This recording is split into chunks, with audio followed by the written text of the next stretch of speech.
This tutorial is about controlling the center, so enjoy. Control the center, and you can control the game. We may have heard that it's important to control the center and develop our pieces as close to the center as possible, but what exactly does this mean? The center squares are e4, d4, d5, and e5. A popular as well as strong opening move for white is to play e4. White moves a pawn directly in the center, controlling the d5 and f5 squares in black's territory, and it also opens up lines for white's light-squared bishop and queen to quickly enter the game.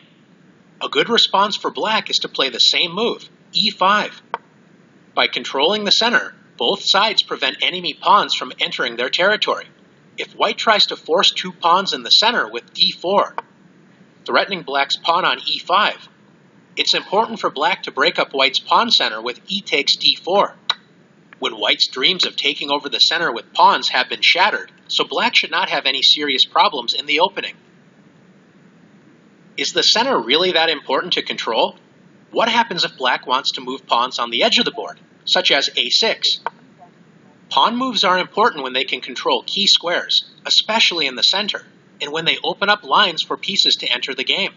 This move does not control an important central square, and it only allows the rook to move to a7, not exactly improving black's position. Since black does not want to control the important center, don't be shy. Let's take the center for ourselves with d4. White's pawn duo control key squares in black's camp, c5, d5, e5, and f5, making it difficult for black to activate pieces on these squares. If black continues to make meaningless pawn moves such as h6, black has no central control, and besides the pawns, only 4 pieces can move: the knights, which were already able to move at the start of the game, and each rook only has 1 square. Not a good start to the game for black. White's pieces, on the other hand, enjoy great freedom. White's queen and 2 bishops enjoy open lines, and white's knights are ready to jump into the game with a move like knight f3. What happens if black wakes up from a deep sleep and decides to start developing pieces toward the center with knight to c6? Pieces need pawns in the center so they are not constantly attacked. Since black does not have a pawn on d5, white can simply march forward with d5, grabbing space and attacking black's knight, forcing it to waste time by moving again. Black should admit the mistake and retreat the knight, but instead decides to move the knight to the edge of the board with knight a5. Most pieces do not like being on the edge of the board, and the knight is especially weak as it only controls 4 squares. Compare this to white's knight on f3. It controls 8 total squares, twice as many squares as black's knight on a5 controls. More importantly, black's knight doesn't have any safe squares, so white can attack this poorly placed piece with b4. If black does nothing, white will simply win a piece. So after knight c4, black's knight has already moved 3 times, and white can now develop a piece and win the knight with bishop takes c4. Black is in serious trouble, but should at least try to prevent white's central pawns from advancing with d6. Instead, black plays knight f6. Knights love to be close to the center of the board, but you have to prevent enemy pawns from attacking them.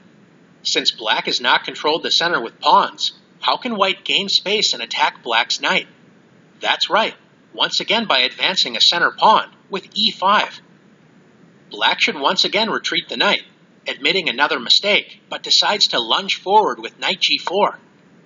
Notice most of black's escape squares are controlled by pawns. Even black's pawn on h6 prevents a potential knight retreat. How can white win more material? If you found h3, nice work. If black takes the e5 pawn, white simply captures it with the knight on f3. If black plays knight takes f2, at least grabbing a pawn before losing the knight, white should not be afraid to move the king.